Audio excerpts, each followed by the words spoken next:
ప్రవహింపజేసావు దూలినై పాడేనా ఎడారి గగనం చేత జీవజల ఊటను ప్రవహింపజేసావు తలతల కన్నీళ్ళలో కనుమరుగైపోనీయక సాక్షి మేఘమై నిరీక్షణగా నిలిచావు తలతల కన్నీళ్ళలో కనుమరుగైపోనీయక సాక్షి మేఘమై నిరీక్షణగా నిలిచావు స్తుతులు స్తోత్రం నీకేనయ్యా దయాసాగరా స్తుతులు స్తోత్రం నీకేనయ్యా దయాసాగరా పొంగి పొరలి ప్రవహించే నా జీవితాన ఆనందించి ఆరాధించెదనా యేసయ్యా పొంగి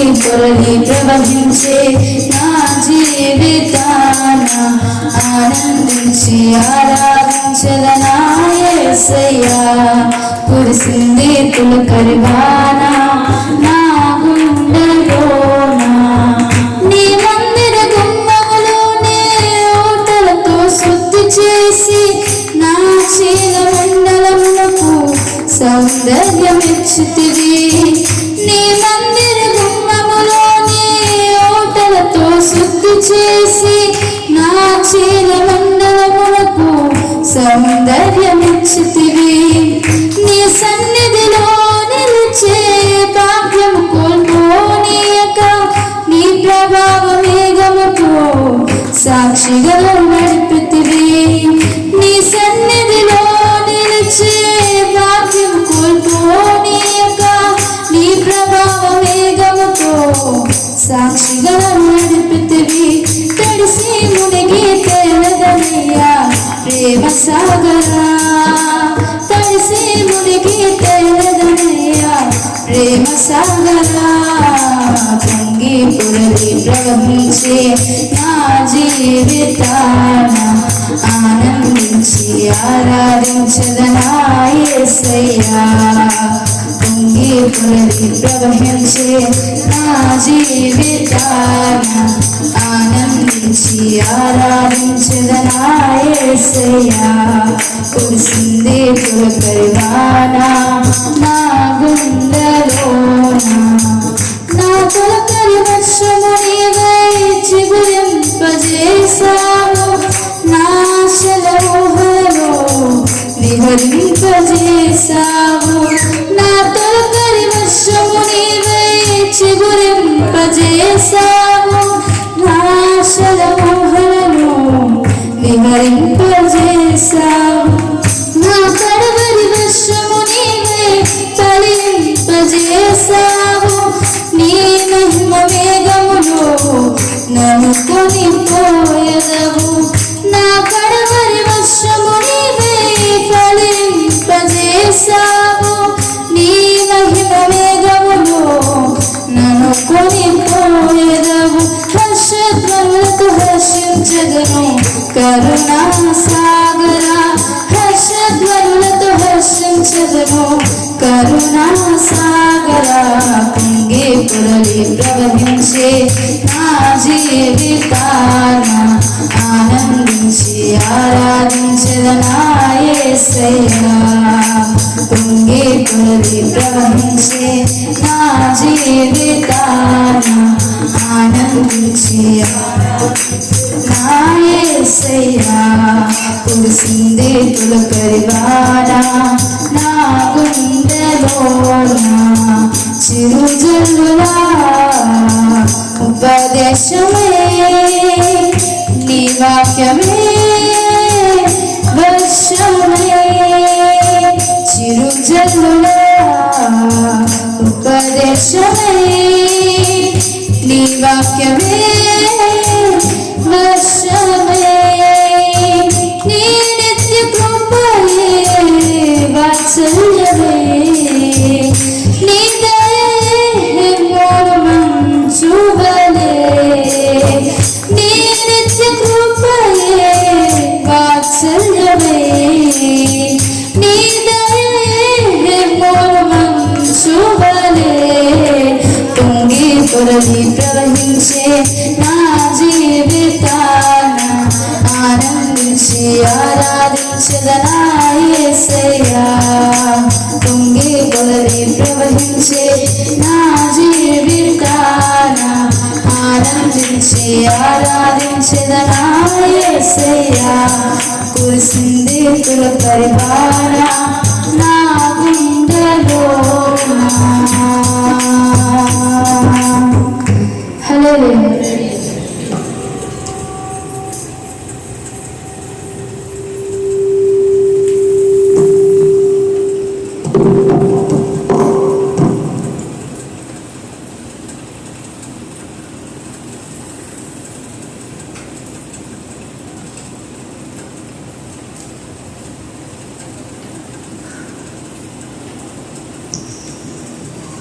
ప్రభునందు ప్రియులారా, ప్రభు అయిన యేసు నామం పేరట మీ అందరికీ వందనాలు. ఇంతవరకు కార్యక్రమాన్ని నడిపించిన పాస్టర్ గారికి వందనాలు. దేవాది దేవుడు ఈ పునరుత్థాన దినమందు మనమందరం కూడా కలిసి ఆయనను ఆరాధించే భాగ్యం ఇచ్చినందుకు రెండు చేతులు పైకెత్తి గట్టిగా దేవునికి స్తోత్రం చూద్దాం. హల్లెలూయా. పరిశుద్ధ గ్రంథం గురించి మన ధ్యానం నిమిత్తం సామెతల గ్రంథం 6వ అధ్యాయం 16, 17, 18, 19 వచనాలు చదువుదాం. యెహోవాకు అసహ్యమైనవి 6 కలవు, 7 ఆయనకు హేయములు. అవేవనగా అహంకార దృష్టియు, కళ్ళలాడు నాలుకయు, నిరపరాధులను చంపు చేతులను, దుర్యోచనలు యోచించు హృదయమును, కీడు చేయుటకు తరపడి పరుగులెత్తు పాదములను, లేని వాటిని పలుకు అబద్ధ సాక్షి, అన్నదములలో జగడములు పుట్టించువాడును. మనము చదివిన ఈ లేఖన భాగంలో ఈ 4 వచనాలలో మనం ధ్యానం చేయబోయే ప్రసంగాంశం ఏంటంటే దేవునికి హేయమైనవి. చెప్పండి, దేవునికి హేయమైనవి, ఆయన ఏవగించుకుని ఆయన అసహించుకునేవి 7 ఇందులో భక్తుడు పొందుపరిచాడు. మనం దేవుని క్రియలు చెయ్యాలి, దేవునికి నచ్చినవి చెయ్యాలి, దేవునికి నచ్చనివి కాదు. నచ్చిన పనులు చేసేటప్పుడు ఆయనకు నచ్చినవి ఏవి, ఆయనకు నచ్చనివి ఏవి బైబిల్ ఎంతో స్పష్టంగా చెబుతుంది. ఇప్పుడు మనం ధ్యానం చేసే 7 విషయాలు ఆయనకు నచ్చనివి, ఆయన అసహ్యించుకునేవి, ఆయన ఏవగించుకునేవి, ఆయనకు హేయమైనవి. ఈ 7 విషయాలు చేసేవాడు దేవునికి నచ్చడు, దేవునికి ఇష్టడు కాడు, వాళ్ళు దేవుని బిడ్డలు కాదు, వారికి దేవునితో ఏ సంబంధం లేదు అని వారు రుజువుపరుచుకుంటున్నారన్నమాట. కాబట్టి వాటిని గూర్చి కొద్ది నిమిషాలు మనం ధ్యానం చేద్దాం. మొట్టమొదటి మాట ఏమిటి అంటే అహంకార దృష్టి. చెప్పండి, దేవుని దృష్టికి హేయమైన 7 వాటిల్లో మొట్టమొదటిది ఏంటి? అహంకార దృష్టి. ఇది మొట్టమొదటి పాపంగా బైబిల్లో మనం ఇక్కడ చదువుతున్నాం. ఈ 7 వాటిల్లో మొట్టమొదటి పాపంగా అహంకార దృష్టి. అంటే అహంకారంతో, గర్వంతో చూడడం, గర్వంతో ప్రవర్తించడం. అహంకారం అనేది దేవునికి అసలు ఏమాత్రం ఇష్టం ఉండదు. అహంకారం అనేది దేవుని దృష్టికి ఏమాత్రం చెప్పండి ఇష్టం ఉండదు. ఎందుకంటే ఆయన అహంకారి కాడు. అలాగే ఆయనను నమ్మిన ప్రజలు కానీ, ఈ లోకంలో జీవించే ప్రజలు కానీ ఎవరు అహంకారులుగా ఉండకూడదని ఆయన ఆజ్ఞాపిస్తున్నాడు. అహంకారులై ఉండకూడని అహంకారులకు యెహోవా ఆజ్ఞాపించుచున్నాడు అని కీర్తనల గ్రంథంలో మనం చదువుతాం. ఇక్కడ మనం చదివితే దేవుడు ఎందుకు అసహ్యించుకుంటున్నాడు అంటే అహంకారం అనేది మంచిది కాదు. ఎదుటివారి పట్ల అహంకారంతో ప్రవర్తించడం అంటే వారిని చిన్న చూపు చూడటం, వారిని తృణీకరించడం, వారిని తక్కువగా చూడడం, వారికంటే నీవు గొప్ప వ్యక్తివని నిన్ను గూర్చి అభిప్రాయాలు కలిగి ఉండడం.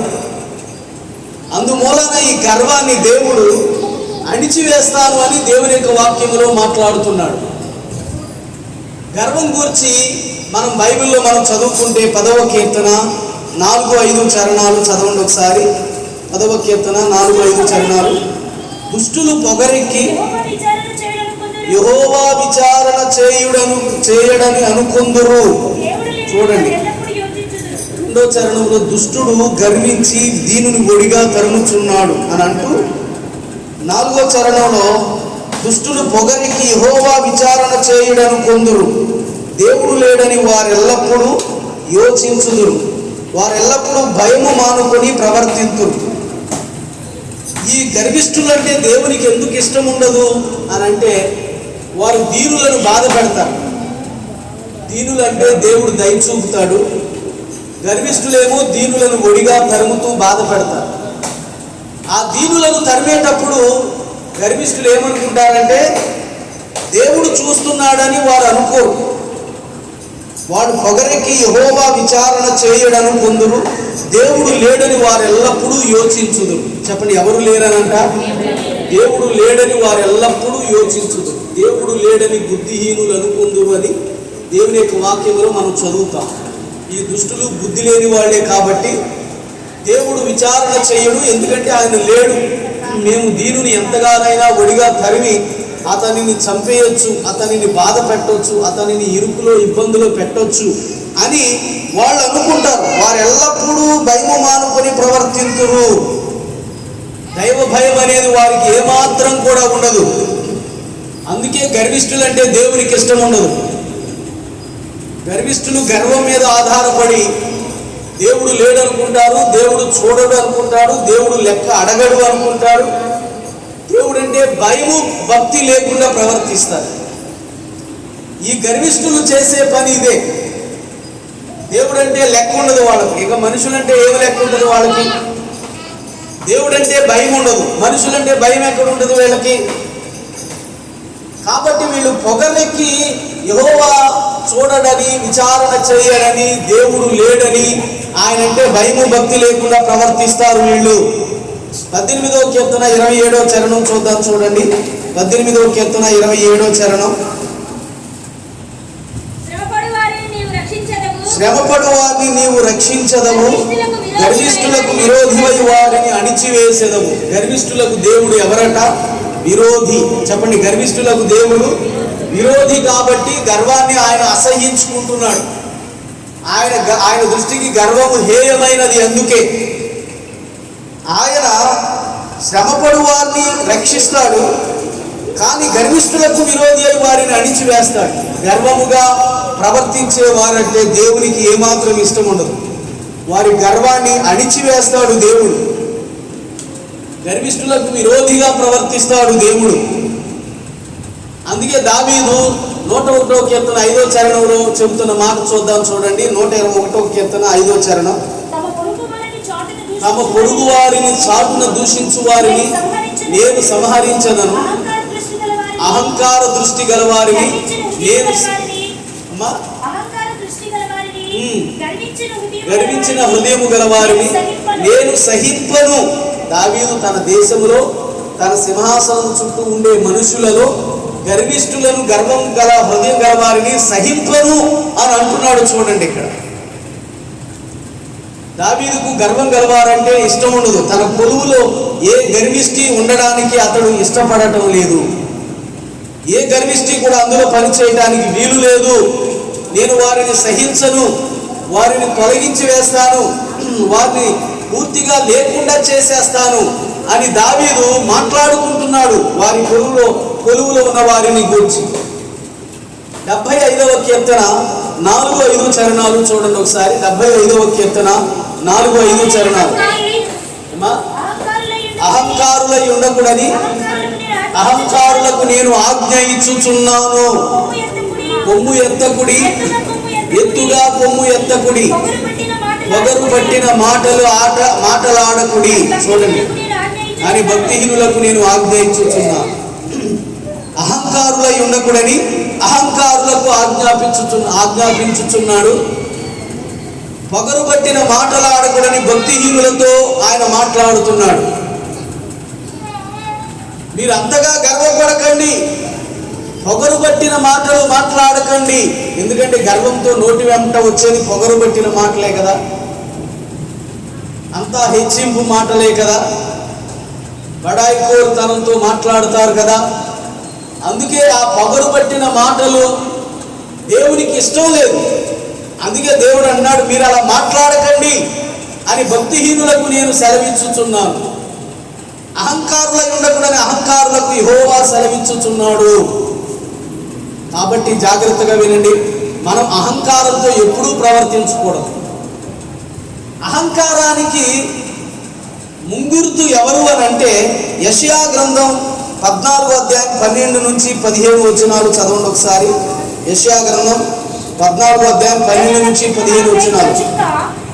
తేజో నక్షత్రమా, వేకువ చుక్క, నీవెట్లు ఆకాశం నుండి పడితివి, జనములను పడగొట్టిన నీవు నేలమట్టము వరకు ఎట్లు నరకబడితివి. నేను ఆకాశమునకు ఎక్కిపోయేదను, దేవుని నక్షత్రములకు పైగా నా సింహాసనమును హెచ్చింతును, ఉత్తర దిక్కున సభాపర్వతం మీద కూర్చుందును, మేఘమండలము మీదకి ఎక్కుదును, మహోన్నతులతో నన్ను సమానునిగా చేసుకుందును అని నీవు మనసులో అనుకుంటివి కదా.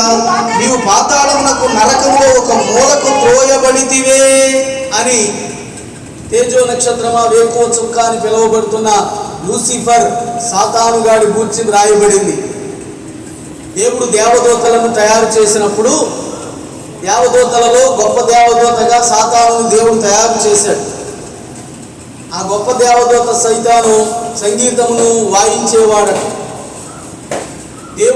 దేవుడున్న పర్వతం మీద వాడు నిలబడేవాడు, దేవునికి సేవ చేసేవాడు. అలాంటి వాడు, నేను దేవుని ఎప్పుడు చూస్తున్నాను, దేవుని ఎప్పుడు మాట్లాడుతున్నాను, దేవునితో ఎప్పుడు సహవాసం చేస్తున్నాను, ఆయన సింహాసనాసీనుడై ఉన్నాడు, నేను సింహాసనం మీద లేను, నాకు ఆయనకి అంత తేడా ఉంది, కొద్ది దూరమే, కొద్దిగానే తేడా.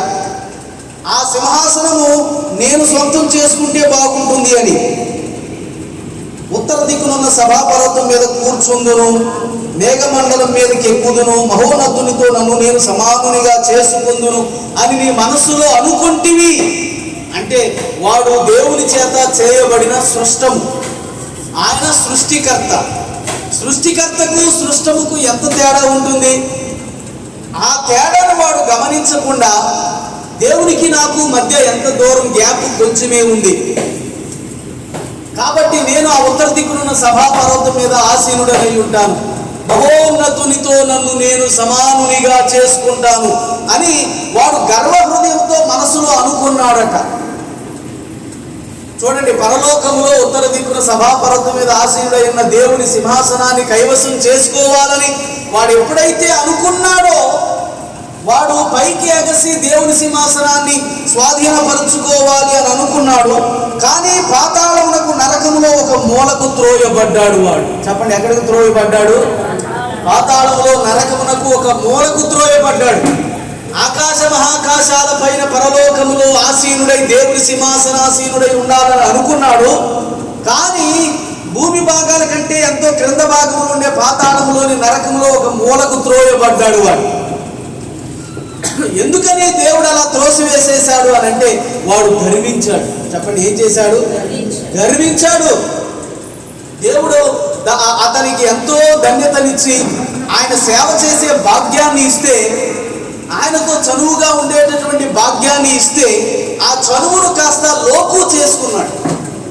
లోకు చేసుకుని ఇంకా దేవునికి నాకు ఎంత తేడా ఉంది, కొంచెం తేడానే కదా, ఆ సింహాసనాన్ని నేను కైవసం చేసేసుకుని దాని మీద ఆసీనుడై ఉంటే, ఉత్తర దిక్కున సభాపర్వతం మీద ఆసీనుడై ఉండి ఆ మహోన్నతుడితో నన్ను నేను సమానునిగా చేసుకుంటాను, ఆయనకి నాకు ఏ గ్యాప్ లేదు, ఏ తేడా లేదు, నేను ఆయన సమానమే అని అనిపించుకుంటాను అని వాడు గర్వముతో ఎప్పుడైతే ఆలోచించాడో అప్పుడే వాడి పతనం ప్రారంభమైంది.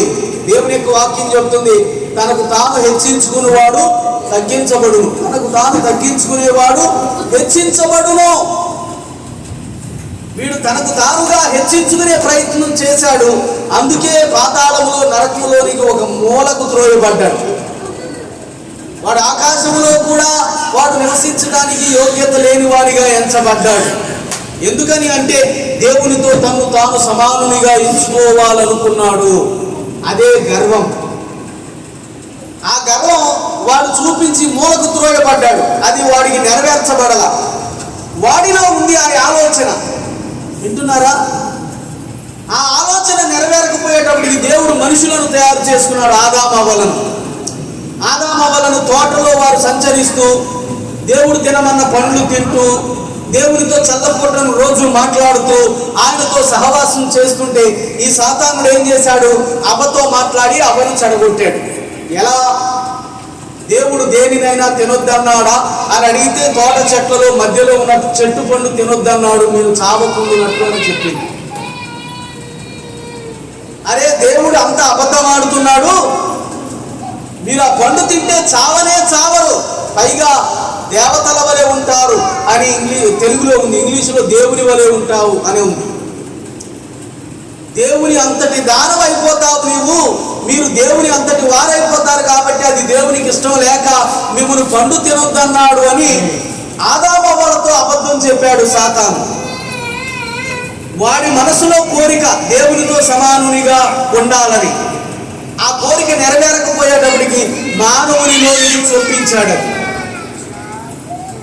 ఆదామవ్వలతో మాట్లాడి ఏమన్నాడు అంటే, నీవు గనక ఆ పండు తిను దినమున దేవుడు అంతటి వ్యక్తివి అయిపోతావు అని అన్నాడు. చెప్పండి, అంతటి వ్యక్తివి, దేవుడు అంతటి వ్యక్తివి.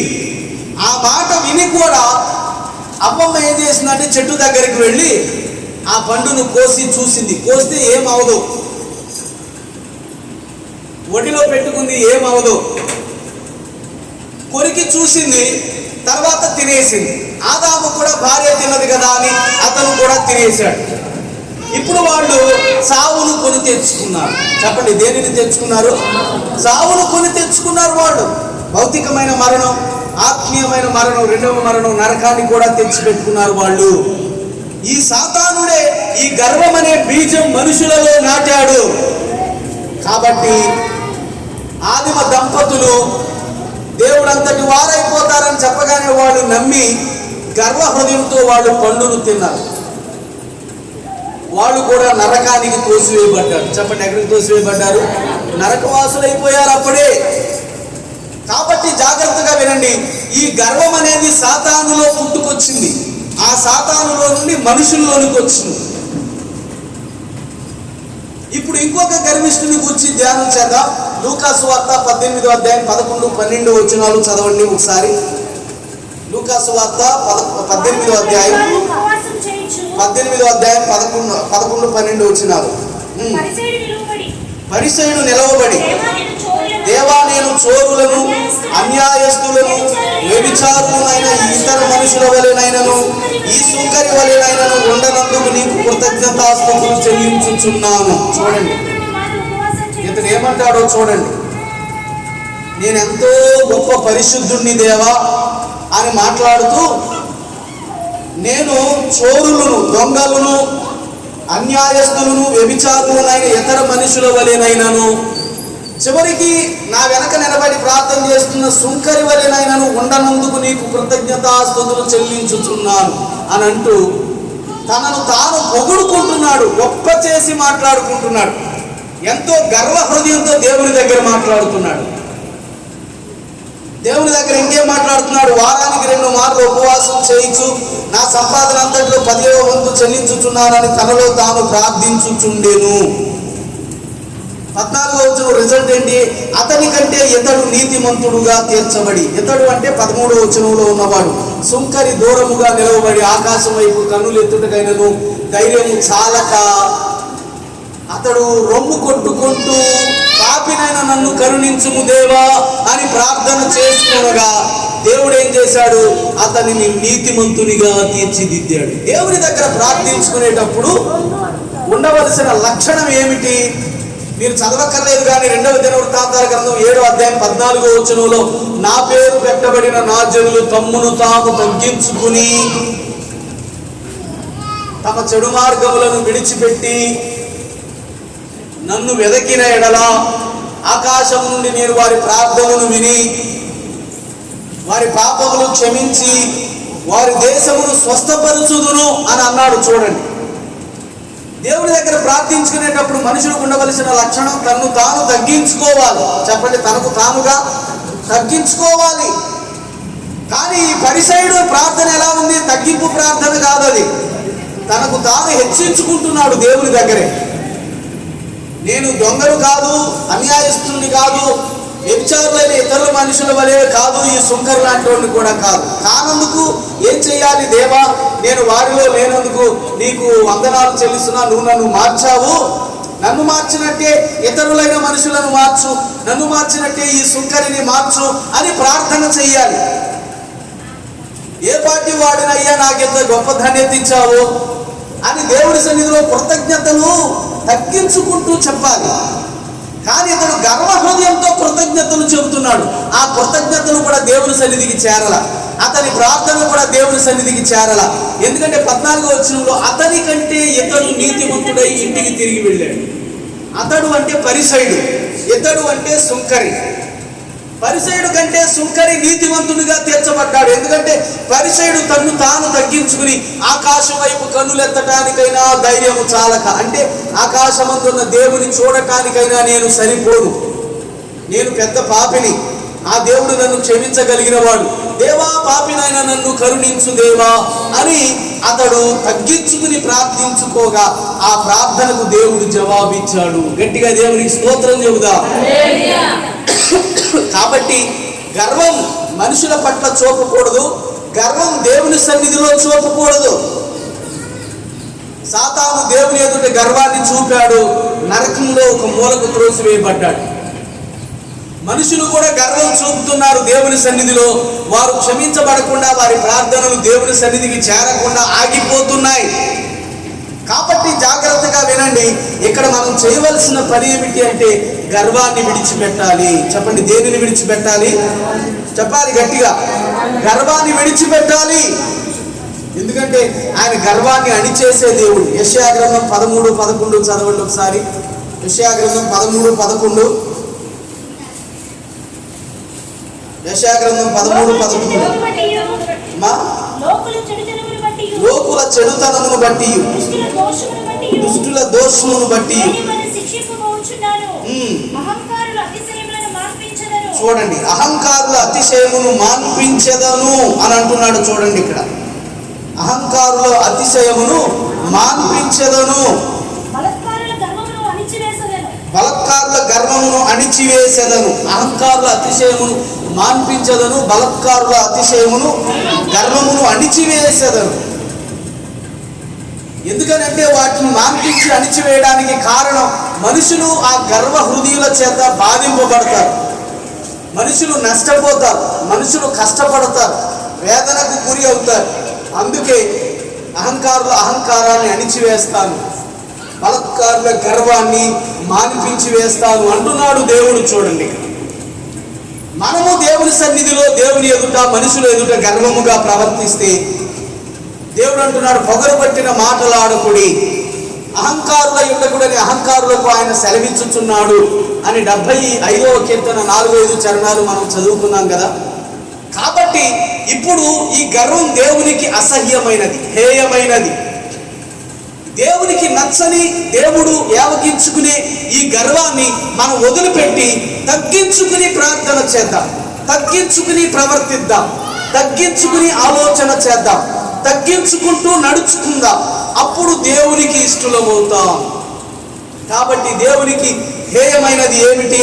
అహంకార దృష్టి. చెప్పండి ఏంటంట? రెండవది కళ్ళలాడు నాలుక. చెప్పండి ఏంటంట?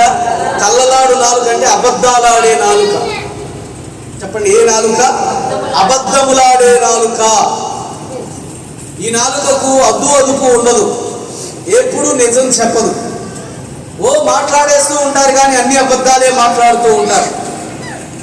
ఈ కళ్ళలాడే నాలుక శిక్షించబడుతుంది అని కీర్తన గ్రంథంలో మనం చదువుతూ ఉంటాం.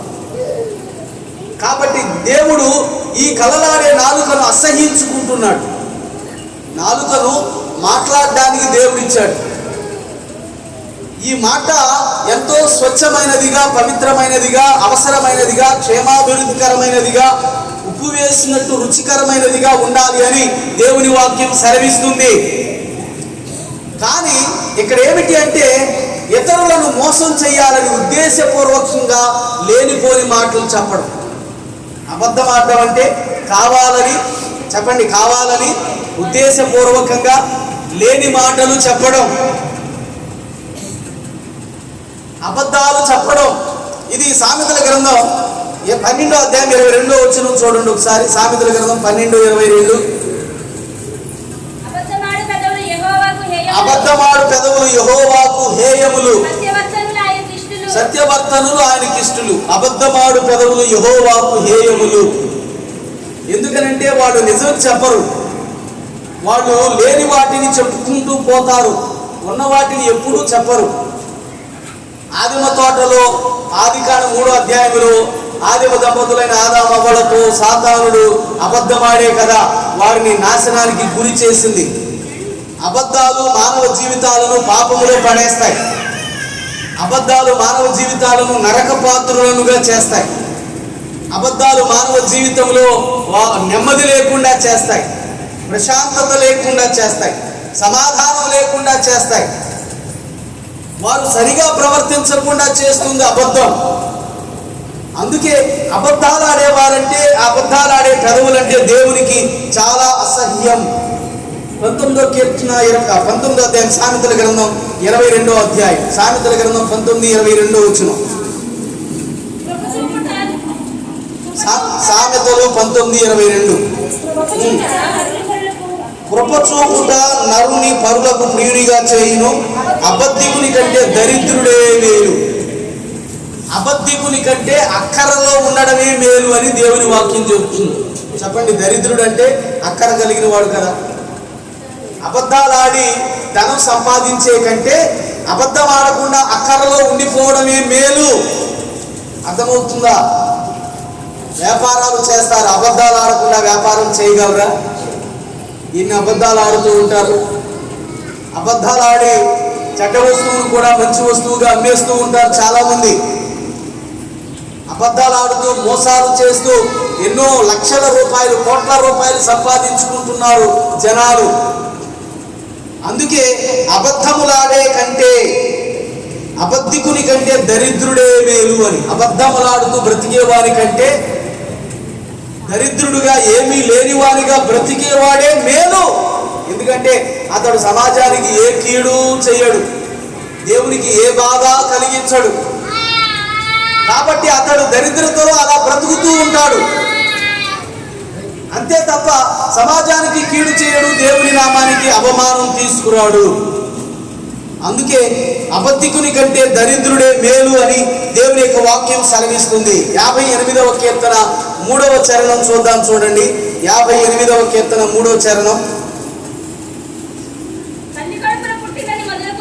తల్లి కడుపున పుట్టినది మొదలుకుని భక్తిహీనులు విపరీత బుద్ధి కలిగి ఉందరు, పుట్టిన తోడనే అబద్ధములాడుచు తప్పిపోవుదురు.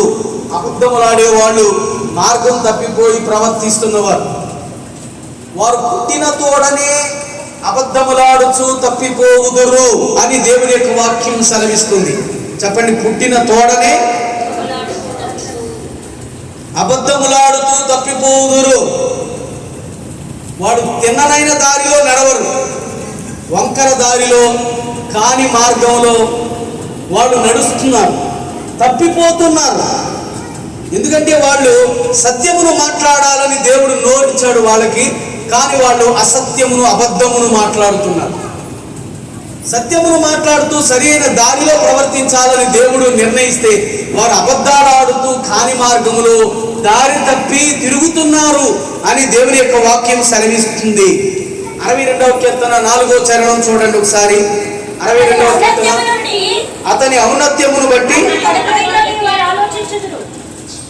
ఏమా అతని పడద్రోయుడికి వారు ఆలోచించుదురు. అబద్ధములాడుట వారికి సంతోషము. వారు తమ నోటితో శుభవచనములు పలుకుచు అంతరంగములో దూషించుదురు. అబద్ధములాడుట వారికి సంతోషం. పైకి శుభవచనాలు పలుకుతూ అంతరంగంలో దూషిస్తారట. వీళ్ళే అబద్ధికులంటే. పైకి శుభవచనాలు చెబుతూ ఉంటారు మీతో, కానీ అంతరంగంలో మిమ్మల్ని గూర్చి దూషిస్తూ ఉంటారు. అంటే వీళ్ళే కదా అబద్ధికులు. అబద్ధాల ఇలా ఆడడం అంటే వాళ్ళకి సంతోషం. ఈ అబద్ధికులు అంటే దేవునికి కూడా ఇష్టం ఉండదు. అబద్ధికుల యొక్క అంతిమ దశ ఎలా ఉంటుందో తెలుసా? అసలు అబద్ధికులుగా మారటానికి కారణం ఏమిటి? యోహాను సువార్త 8వ అధ్యాయం 44వ వచనం చూడండి ఒకసారి. యోహాను సువార్త 8:44. మీరు మీ తండ్రి యొక్క అపవాది సంబంధులు, మీ తండ్రి దురాశలను నెరవేర్చుచున్నారు. ఆది నుండి వాడు నరహంతకుడయ్యుండి సత్యమందు నిలిచిన వాడు కాడు. వారి యందు సత్యమే లేదు. వాడు అబద్ధములాడినప్పుడు తన స్వభావమును అనుసరించి మాట్లాడును. వాడు అబద్ధికుడును అబద్ధమునకు జనకుడునై ఉన్నాడు. వాడు స్వభావ రీత్యా అబద్ధములాడుతున్నాడు అని. వాడి స్వభావమే అబద్ధాలాడే స్వభావం అంట. వాడి స్వభావమే అబద్ధాలాడే స్వభావం అయినప్పుడు సత్యం ఎలా మాట్లాడగలుగుతాడు? వాడు అబద్ధమునకు జనకుడు. అబద్ధములాడువాడు అబద్ధమునకు జనకుడు. అబద్ధాలాడే వాళ్ళందరూ వాడి పిల్లలే. వాడి ఆలోచనల ప్రకారమే వీరు కూడా అబద్ధాలు ఆడతారు. కాబట్టి జాగ్రత్తగా వినండి. ఎఫెసీ పత్రిక 2వ అధ్యాయం 2వ వచనంలో ఇప్పుడు అవిధేయులైన వారికి ప్రేరేపించే శక్తికి అధిపతి వాడి పేరది. అవిధేయులైన వారిని ప్రేరేపించే శక్తికి అధిపతి అని. అవిధేయులుగా ఎంతో మందిని ప్రేరేపించి అబద్ధికులుగా మార్చడంలో వాడు తిట్ట. వాడికి లోబడి వారి నాలుకను ఇష్టం వచ్చినట్లు వాడుతూ అబద్ధాలాడే వారి చివరి గతి ఎలా ఉంటుంది అంటే ప్రకటన గ్రంథం 21వ అధ్యాయం 8వ వచనం చూడండి. అబద్ధికుల గతి ఏమవుతుందో. పిరికివారు, అవిశ్వాసులు, అసహ్యులు, నరహంతకులు, వ్యభిచారులు, మాంత్రికులు, విగ్రహారాధకులు, అబద్ధికులందరూ చూడండి, అబద్ధికులందరూ అగ్ని గంధకములతో మండి గుండములో పాలు పంపులు పొందుదురు. ఇది 2వ మరణం. అగ్ని గంధకాలతో మండే గుండములో పాలిపంపులు పొందుతారు. ఇది 2వ మరణం అని అక్కడ 8 మంది జాబితా ఉంటే అందులో ఆఖరి జాబితా ఎవరిది? అబద్ధికులందరూ. అబద్ధం మాట్లాడుతున్నా జీవితం చలామణి అయిపోతుంది, చక్కగా పైసలు వస్తున్నాయి, లాభాలు వస్తున్నాయి, జీవితం చక్కగా కొనసాగిపోతుంది అని అనుకుంటూ నువ్వు జీవితాన్ని గడిపేస్తే నీ అంతిమ దశ నరకం పాలైపోతావని దేవుని వాక్యం సెలవిస్తుంది. అందుకే మనుషులు నరకానికి వెళ్ళడం దేవునికి ఇష్టం లేక కళ్ళలాడే నాలుకను అసహ్యించుకుంటున్నాడు ఆయన. అబద్ధాలు చెప్పే నాలుకంటే దేవునికి ఇష్టం లేదు అని దేవుని వాక్యం చెబుతుంది. ఒకటి అహంకార దృష్టి అంటే దేవునికి అసహ్యం. 2వది కళ్ళలాడు నాలుకంటే దేవునికి అసహ్యం. 3వది నిరపరాధులను చంపు చేతులు. చెప్పండి, ఎవరైనా అంట నిరపరాధులను అంటే చట్ట ప్రకారంగా ఏ శిక్షకు అర్హులు కాదు. దేవుని చట్ట ప్రకారం కూడా వాళ్ళు శిక్షకు అర్హులు కాదు. అలాంటి అమాయకులైన నిరపరాధులను చంపు చేతులు దేవునికి హేయమైనవి. ఏ తప్పు చెయ్యని వారు, నీతి నిజాయితీతో ప్రవర్తించేవారు, వారిని వీళ్ళు చంపుతూ ఉంటారన్నమాట. సామెతల గ్రంథం 1వ అధ్యాయం 16వ వచనం చూడండి. సామెతల గ్రంథం 1:16. కీడు చేయుటకై వారి పాదములు పరుగులెత్తును, నరహత్య చేయుటకై వారు త్వరపడుచుందురు. చూడండి, నరహత్య చేయుటకై వారు త్వరపడుచుందురు. ఎందుకని? నరులను చంపుట వారికి ఆటగా ఉన్నది. నరులను చంపడం వారికి ఎంతో ఇష్టం. నరులను చంపడం వారికి ఎంతో ప్రీతికరమైన పని. అందుకే నరహత్య చేయుటకు వాళ్ళు త్వరపడతారు, తొందరపడిపోతారు. మాట్లాడడానికి కాదు, సమాధాన పడడానికి కాదు, నరహత్య చేసి వారిని చంపేయడానికి వారు త్వరపడిపోతారంట. ద్వితీయోపదేశకాండం 19వ అధ్యాయం 10వ వచనం చూడండి. ద్వితీయోపదేశకాండం 19వ అధ్యాయం 10వ వచనం. ప్రాణము తీసిన దోషం మీ మీద మోపకుండునట్లు. చూడండి, ప్రాణము తీసిన దోషం మీ మీద మోపకుండునట్లు మీ దేవుడైన యెహోవా మీకు స్వాస్థ్యముకి ఇచ్చుచున్న దేశమున నిర్దోషి యొక్క ప్రాణమును తీయకుండా వలెను.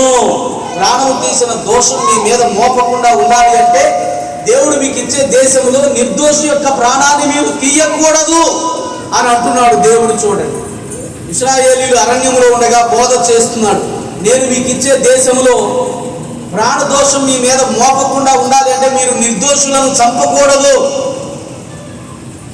నిర్దోషుల జోలికి పోకూడదు, నిర్దోషులను శిక్షించకూడదు అని దేవుని యొక్క వాక్యం చెబుతుంది. నరహత్య చేయకూడదు. చెప్పండి, ఏం చేయకూడదు? దేవుడు ఇచ్చిన 10 ఆజ్ఞలలో ఒకటి కదా నరహత్య చేయకూడదు. సామెతల గ్రంథం 17వ అధ్యాయం 26వ వచనం చూడండి. నరహత్య అంటే ఏంటో ఉంది అక్కడ. సామెతల గ్రంథం 17:26. నీతిమంతుని దండించుట న్యాయము కాదు, అది వారి యథార్థతను బట్టి మంచి వారిని హతము చేయుటయే. నీతిమంతుని దండించుట న్యాయము కాదు. నీతిమంతులను అన్యాయముగా అక్రమముగా దండించుట న్యాయము కాదు. ఎందుకంటే అది వారి యథార్థతను బట్టి మంచి వారిని హతము చేయుటే. ఇక్కడ నరహత్య అంటే ఏంటి? కత్తితో పొడిచి చంపడం కాదు, గొడ్డలితో నరికి చంపడం కాదు, బాంబు పెట్టి పేల్చేసి చంపేయడం కాదు. నీతిమంతులను నిర్దాక్షిణ్యంగా దండించడం కూడా హతము చేయుటతో సమానంగా దేవుని వాక్యం చెబుతుంది. అర్థమవుతుందా అండి? నీతిమంతులను అన్యాయంగా మాట్లాడుట, నీతిమంతుల మీద నేరాలు మోపుట, నీతిమంతులను దండించుట, నీతిమంతులంటే అయిష్టంగా మాట్లాడుట, ఇదంతా కూడా వారి యథార్థతను బట్టి మంచి వారిని హతము చేయుటే. నీ మాటల ద్వారా కూడా వారిని చంపవచ్చు అని దేవుని వాక్యం చెబుతుంది. కాబట్టి నీ చేష్టలే కాదు, నీ మాటలు కూడా నరహత్యలో పాలుపంపులు పొందకుండా జాగ్రత్తగా ఉండాలి. నీ చేష్టలే కాదు, నీ మాటలు కూడా జాగ్రత్తగా మాట్లాడాలి. నరహత్య చేయకూడదు అంటే మనకు ఎవరైతే ఇష్టం లేదో వాళ్ళు నీతిమంతులైనా పట్టించుకో, వాళ్ళని ఇష్టం వచ్చినట్టు మాట్లాడతాం. వాడు దేవుని యందు భయభక్తులు కలిగిన వారైనా పట్టించుకో, వారిని ఇష్టం వచ్చినట్టు మాట్లాడతాం.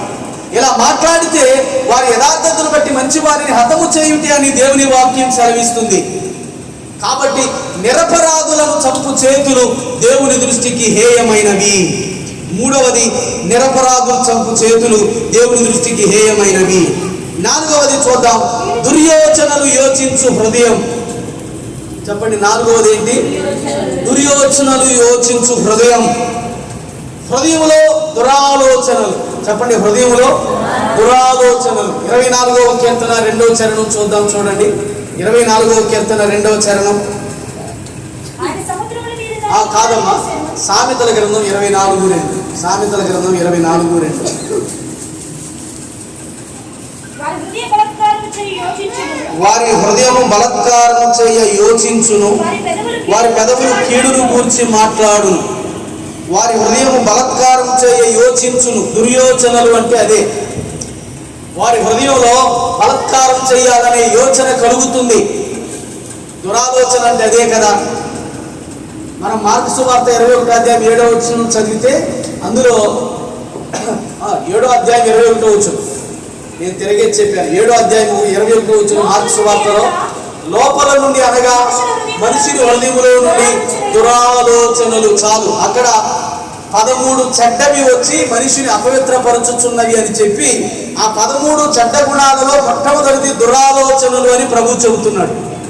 చెప్పండి, మనిషిని అపవిత్రపరిచే వాటిలో మొట్టమొదటిది ఏంటి? దురాలోచన. ఇవన్నీ మనిషి హృదయంలో పుట్టుకొచ్చేవి, మనిషి హృదయంలోనే పుట్టుకొస్తున్నాయి, మనిషి హృదయంలో నుంచి ఉత్పత్తి అవుతున్నాయి. ఈ చెడ్డ ఆలోచనలు మనిషి జీవితాన్ని అపవిత్రపరుస్తున్నాయి అని దేవుని వాక్యం సెలవిస్తుంది. యెషయా గ్రంథం 65వ అధ్యాయం 2వ వచనం చూద్దాం. చూడండి, యెషయా గ్రంథం 65వ అధ్యాయం 2వ వచనం. తమ ఆలోచనలను అనుసరించి చెడు మార్గమున నడుచుకొనుచు లోబడని ప్రజల వైపు దినమంతయు నా చేతులు చాపుచున్నాను. చూడండి, తమ ఆలోచనలు అనుసరించి చెడు మార్గంలో నడుచుకొనుచున్నారు. చెడ్డ మార్గాల్లో నడవటానికి తమ ఆలోచనలే. ఎందుకని? వారి ఆలోచనలు చెడిపోయిన ఆలోచనలు, వారి ఆలోచనలు సరి అయినవి కావు, మంచివి కావు. అవి చెడిపోయిన ఆలోచనలు, దురాలోచనలు. వాటిని అనుసరించి చెడు మార్గాలలో నడుస్తున్నారు. వారి వైపు దినమెల్లా చేతులు చాపుచున్నాను అని దేవుడు సెలవిస్తున్నాడు. ఎందుకని? ఆ చెడు మార్గంలో నుంచి నా వైపుకు రండి, ఆ చెడు మార్గాలను వదిలిపెట్టి బయటికి వచ్చేయండి, మీరు నన్ను చేరండి, నా మాటలు వినండి అని అంటూ చేతులు చాపి ఆయన బ్రతిమలాడుచున్నాడు అందరినీ. దురాలోచనలు యోచించు హృదయం అంటే దేవునికి అసహ్యమని ఇప్పటి వరకు మనం నేర్చుకున్నాం. యెషయా గ్రంథం 59వ అధ్యాయం 7వ వచనం చూద్దాం. చూడండి, 59:7. వారి కాళ్ళు పాపము చేయ పరుగులెత్తుచున్నవి, నిరపరాధులను చంపుటకు అవి త్వరపడును. వారి తలంపులు పాపహేతుకరమైనవి. చూడండి, పాపహేతుకములు. వారి తలంపులు పాపకరమైనవి. ఎందుకని?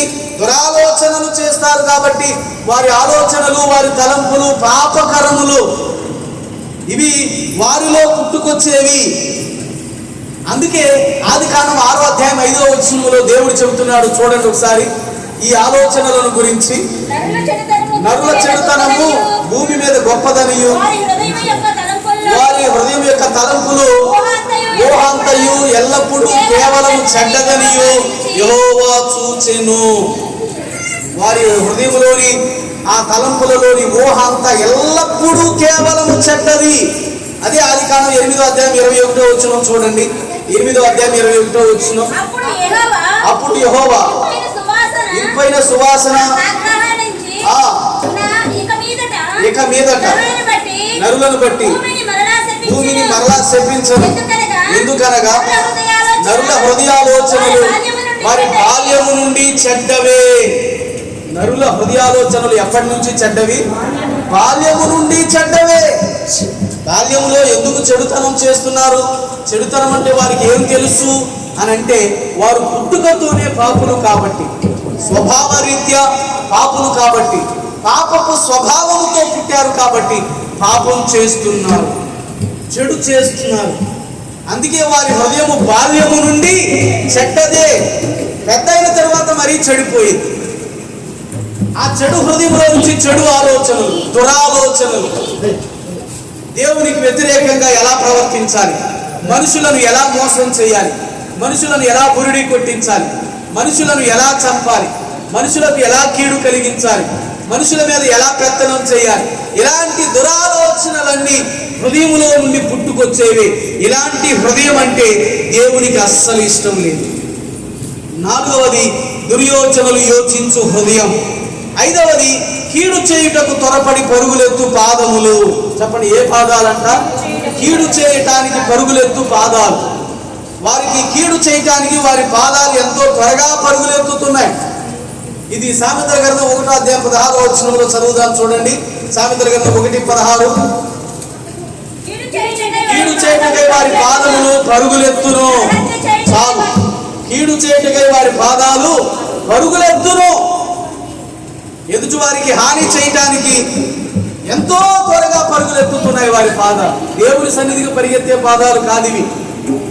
దేవుని సువార్తను చాటి చెప్పటానికి వారింటికి వీరింటికి పరిగెత్తే పాదాలు కాదివి. దేవుని రాజ్యంలోనికి పరిగెత్తే పాదాలు కాదివి. మనిషిని చంపడానికి, మనిషికి కీడు చేయటానికి త్వరపడి పరుగులెత్తే పాదాలు అని దేవుని వాక్యం సెలవిస్తుంది. ఇందాక యెషయా గ్రంథం 59:7 చదివాం. వారి పాదములు కీడు చేయటానికి పరుగులెత్తుతాయి అని. 59:7 యెషయా గ్రంథం. వారి పాదములు పాపము చేయ పరుగులెత్తుచున్నవి. చాలు చెప్పండి, ఏం చేయ? పాపము. వారి కాళ్ళు పాపము చేయ పరుగులెత్తుచున్నాయి. వీటిని గురించే రోమా పత్రిక 3వ అధ్యాయం 15వ వచనంలో పౌలు చెబుతున్నాడు. చూడండి, రోమా పత్రిక 3:15. రక్తము చిందించుటకై వారి పాదములు పరుగులెత్తుచున్నవి, నాశనమును కష్టమును వారి మార్గములలో ఉన్నవి. రక్తము చిందించుటకై వారి పాదములు పరుగులెత్తుచున్నవి. చూడండి, కీడు చేయటానికి, హత్య చేయటానికి, రక్తం చిందించడానికి, మోసం చేయటానికి, ఇలాంటి పనులు చేయటానికి వారి పాదాలు పరుగులెత్తుతున్నాయి. మరి నీ పాదాలు ఎందుకు పరుగులెత్తుతున్నాయి? ఇలాంటివి చేయటానికా? ఇలాంటి వాటికి భిన్నమైనవి సువార్త చెప్పడానికి పరుగులెత్తు పాదములు పరిశుద్ధ పర్వతం మీద ఎంతో సుందరములు అని దేవుని వాక్యం సెలవిస్తుంది. ఏ పాదాలుగా ఉండాలట? సువార్తను ప్రకటించే పాదాలు ఉండాలి మనకి. ఒక్కరికి కూడా సువార్త చెప్పం, ఒక్కరిని కూడా మందిరానికి మనం నడిపించం. ఎన్ని సంవత్సరాలు చూసినా మనమే బైబిల్ పట్టుకుని వస్తాం, మనమే బైబిల్ పట్టుకుని వెళ్ళిపోతూ ఉంటాం. ఇలాగైతే ఒక విశ్వాసిగా నువ్వు చేయవలసిన పనిని ఏం కంప్లీట్ చేస్తున్నావు? నీ ఎరుగు పొరుగు వారికి, నీ ప్రక్కనింటి వారికి, నీ వాడగట్టు వారికి, నీ బంధువులకు, నీ ఫ్రెండ్స్కి, నీకు తెలిసిన వారికి, అందరికీ దేవుని సువార్తను చెప్పడానికి నీవు పరుగులెత్తాలి. అలాంటి పాదాలు కలిగి ఉండాలి అని దేవుని వాక్యం సెలవిస్తుంది. అందుకే ఎఫెసీ పత్రిక 6వ అధ్యాయంలో సమాధాన సిద్ధపాటు, సువార్త వలన సిద్ధపాటు అనే పాదముల యొక్క జోడు తగిలించుకోవాలి. సమాధాన సువార్త వలన సిద్ధపాటు అనే జోడు. చెప్పండి, మన పాదాలకు ఏం తగిలించుకోవాలి? జోడు, చెప్పులు తగిలించుకోవాలి. సమాధాన సిద్ధపాటు, సమాధాన సువార్త వలన సిద్ధపాటు. కాబట్టి జాగ్రత్తగా వినండి, మనం కూడా ఇలాంటి సువార్తను ప్రకటించే పాదాలు కలిగి ఉండాలి. కానీ ప్రార్థనా మందిరానికి పరిగెత్తే పాదాలు ఉండాలి. కానీ ఎక్కడి కూటం జరుగుతుంటే అక్కడ కూటానికి పరుగులెత్తే పాదాలు ఉండాలి. కానీ మేలు చేయటానికి పరుగులెత్తే పాదాలు ఉండాలి. కానీ కీడు చేయటానికి, రక్తం చిందించడానికి, హత్య చేయటానికి పరుగులెత్తే పాదాలు మాత్రం మనకు ఉండకూడదు. ఎందుకంటే కీడు చేయటకు త్వరపడి పరుగులెత్తే పాదాలంటే యెహోవాకు అసహ్యం. ఇది 5వది. 6వది, లేని వాటిని పలుకు అబద్ధ సాక్షి అని. చెప్పండి, ఎవరంట? 2వ పాపం అబద్ధమును పలికించే నోరు. అబద్ధములు మాట్లాడు నోరు గురించి మాట్లాడి ఇప్పుడు అబద్ధ సాక్షి గురించి మాట్లాడుతున్నాడు ఇక్కడ. చూడండి, ఎందుకంటే అబద్ధం అనేది చాలా పెద్ద పాపం. ఆయన సత్యస్వరూపి అయిన దేవుడు. సత్యస్వరూపికి అబద్ధం అంటే పరమ అసహ్యం. అబద్ధములాడే నాలుకన్నా అసహ్యమే, అబద్ధమాడే సాక్షి అన్నా ఆయనకు అసహ్యమే. అబద్ధములాడుట అని అంటే దాని అర్థం ఏమిటి అని అంటే, నిర్గమాకాండం 23వ అధ్యాయం 1వ వచనం చూడండి. 23వ అధ్యాయం 1వ వచనం, లేని వార్తను పుట్టించుటే అబద్ధమాడుట. అబద్ధం, అన్యాయమైన సాక్ష్యమును పలుకుటే అబద్ధం. చూడండి, లేని వార్తను పుట్టించకూడదు. అన్యాయమైన సాక్ష్యము పలుకుటకై నీవు దుష్టునితో కలియకూడదు. లేనిపోనివి మాట్లాడడమే అబద్ధాలు, అన్యాయంగా సాక్ష్యం చెప్పడమే అబద్ధాలు అని దేవుని వాక్యం సెలవిస్తుంది. దీనిని గురించి మనం చదువుకుంటున్నప్పుడు నాకు గుర్తొస్తున్న పాఠం ఇంకొక మాట ఏమిటి అంటే, మనం రాజుల మొదటి గ్రంథం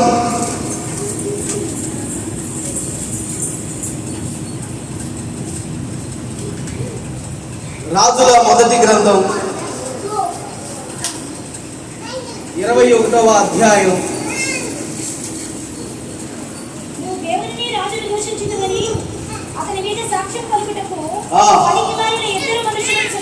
నీవు దేవునిని రాజుని దూషించుటకు అతని మీద సాక్షి చెప్పుటకు పనికి మాలిన 2 మనుషులను నీవు సిద్ధపరచుడి. చూడండి, అంటే యెజబెలు నాబోతు అనే అతను తన భర్తకు తోటను ఇవ్వనన్నాడని అతనిని చంపించే ప్రయత్నం చేస్తూ ఏమని మాట్లాడుతుంది అంటే, కొంతమంది అతని ఊరి వారికి పెద్దలకు ఉత్తరం రాసి మీరు ఉపవాస దినమని చాటించి ఉపవాస దినము అని చాటించి అందరినీ సమకూర్చండి, ఇద్దరు పనికి మాలిన సాక్షులను నిలబెట్టండి. ఏ సాక్షులు అంట వీళ్ళు? పనికి మాలిన వాళ్ళు, అబద్ధ సాక్షులు. ఆ ఇద్దరు సాక్షులు ఏం చెప్పాలంటే, నువ్వు దేవునిని రాజుని దూషించడం మేము చూశాము నాబోతు, కాబట్టి నువ్వు శిక్షకు అర్హుడవు అని వారు చెప్పాలి. వారు సాక్ష్యం చెప్పిన తర్వాత ఆ ఉపవాస కూటానికి సమకూడిన వారి మధ్యలో రాళ్ల చేత అతన్ని కొట్టి చంపాలి అని అబద్ధ సాక్షులను నిలబెట్టమని ఉత్తరం రాస్తే ఆ ఊరి వారు అలాగే చేసి నాబోతును అబద్ధ సాక్షుల చేత చంపించేస్తారు. అబద్ధ సాక్షుల చేత అబద్ధం చెప్పించి ఊరి వారందరి చేత రాళ్లు కొట్టింపు చేసి వాళ్ళు చంపేస్తారు నాబోతును. అందుకు దేవుడు ఊరుకుంటాడా? దేవుడు ఊరుకోలేదు. యెజెబెలును ఎంతో భయంకరమైన మరణం మరణించేలా చేశాడు. ఆహాబును ఎంతో భయంకరమైన మరణం మరణించేలా దేవుడు చేశాడు. ఆహాబు సంతతి అంతటినీ మొత్తం నాశనం అయిపోయేలా దేవుడు చేశాడు. వారిలో ఏ పురుషుడు బతకకుండా దేవుడు మొత్తం నాశనం చేసేశాడు. అబద్ధం అనేది చాలా పెద్ద శిక్ష, పెద్ద శిక్షను తెస్తుంది. ఇందాక నేను మీకు ప్రకటన గ్రంథం 21వ అధ్యాయం 8వ వచనంలో అబద్ధములు ఆడే వారందరూ అగ్ని గంధకాలతో మండే గుండములో పారి పంపులు పొందుదురు, ఇది రెండవ మరణం అని నరకమును గురించి మాట్లాడాను కదా. ఇప్పుడు అదే ప్రకటన గ్రంథం 21వ అధ్యాయం 27వ వచనం చూడండి. 27వ వచనం, గొర్రెపిల్ల యొక్క జీవ గ్రంథమందు రాయబడిన వారే దానిలో ప్రవేశించుదురు గాని నిర్దోషమైనది ఏదైనాను అసహ్యమైన దానిని అబద్ధమైన దానిని జరిగించువాడైనను దానిలోనికి ప్రవేశింపడు.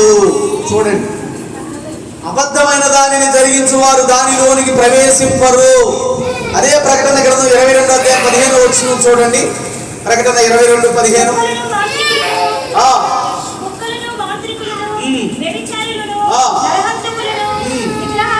విగ్రహారాధకులను అబద్ధమును ప్రేమించి జరిగించుచు ప్రతివాడును, చూడండి, అబద్ధమును ప్రేమించుచు జరిగించుచు ప్రతివాడు వెలుపట్టను ఉంటారు. పరలోక రాజ్యంలో వారు ఉండరు, పరలోక పట్టణంలో వారు ఉండరు, వెలుపట ఉంటారు.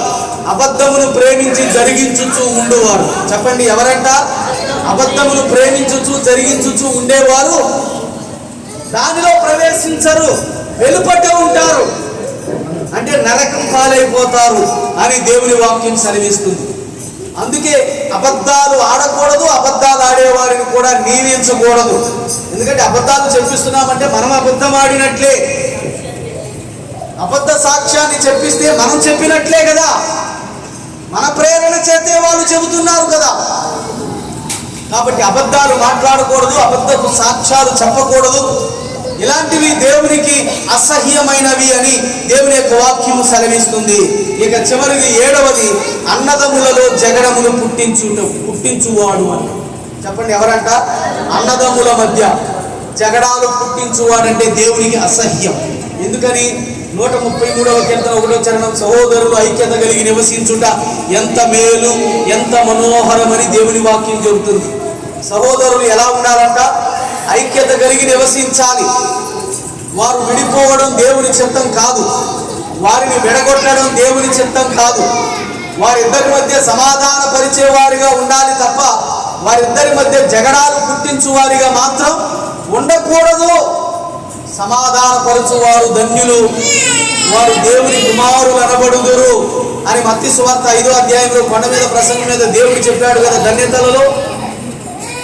కాబట్టి సమాధాన హృదయంతో మనం ఎదుటి వారిని కలిపే మనసుతో మాట్లాడాలి తప్ప అన్నదమ్ములు కలిసి ఉంటున్నారని చూడలేక గిట్టక వారిద్దరి మధ్య జగడాలు పుట్టించేలా ఇష్టం వచ్చినట్లుగా అబద్ధాలాడి కొండాలు చెప్పి లేనిపోనివి మాట్లాడి వారి మీద తంపులు పుట్టించేలా చేస్తూ వారిద్దరి మధ్య ద్వేషాన్ని మనం పెంచామనుకో, అలాంటి వారంటే దేవునికి ఇష్టము లేదు. చెప్పండి, అలాంటి వారంటే దేవునికి అస్సలు ఇష్టం లేదు. దేవునికి ఏమాత్రం కూడా ఇష్టం లేదు. సామెతల గ్రంథం 15వ అధ్యాయం 18వ వచనం చూడండి ఒకసారి. సామెతల గ్రంథం 15:18. అమ్మా, కోపోద్రేకియగు వాడు కలహము రేపును, దీర్ఘశాంతుడు వివాదమును అణిచివేస్తాడు. కోపోద్రేకియగు వాడు కలహమును రేపుతాడు. ఇద్దరి సహోదరుల మధ్య ఉన్నవాడు, వాడు కోపం ఉన్నవాడైతే ఆ కోపోద్రేకియగు వాడు కలహాన్ని రేపుతాడు. దీర్ఘశాంతుడైతే కలహమును మానిపించి వేస్తాడు. అలా నీవు ఇష్టం వచ్చినట్లుగా మాట్లాడకూడదు. ఇష్టం వచ్చినట్లుగా ద్వేషాన్ని పెంచేటట్లుగా నీవు మాట్లాడకూడదు. దీర్ఘశాంతంతో ఇద్దరి సహోదరుల మధ్య సహనం కలిగి మాట్లాడుతూ వారిద్దరిని సహిస్తూ వారిద్దరి మధ్య సమాధాన హృదయం పుట్టించేటట్లుగా నువ్వు మాట్లాడాలి. కానీ వారిద్దరి మధ్య కలహాలు, ద్వేషాలు, జగడాలు పుట్టేటట్లుగా నువ్వు మాట్లాడకూడదు అని దేవుని వాక్యం సెలవిస్తుంది. పాత నిబంధనలో జకరియా గ్రంథం 8వ అధ్యాయం 17వ వచనం చూడండి ఒకసారి. పాత నిబంధనలు జకరియా గ్రంథం 8వ అధ్యాయం 17వ వచనం.